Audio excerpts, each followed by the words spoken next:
Hi, this is Terry from Fabric Junction in Sturgis, South Dakota.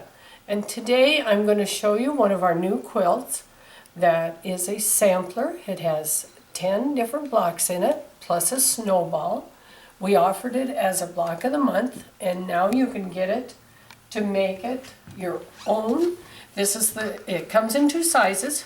This is the lap size, and I believe the other size is a queen.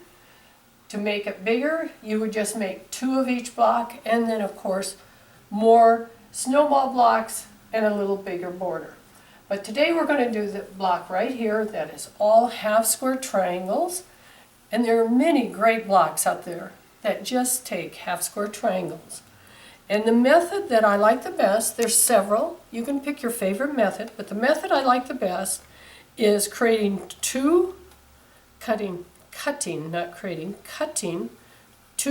pieces of fabric. I draw a line from point to point with my pencil. I have sewn on each side. It's a little harder. I didn't realize how light my thread was. There's a stitch line here and one here on each side of the line, 1/4 inch on each side of the line. Once I have done that, then I split them, and I use my cutter or I use scissors, either way.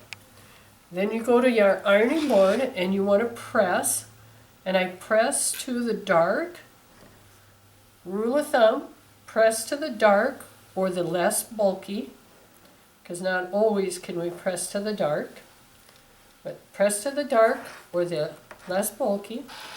Square them up if you need to square them up. This particular one is so exact that it comes out basically just right. But if you need to square them up to the size, get yourself a square that has a diagonal line.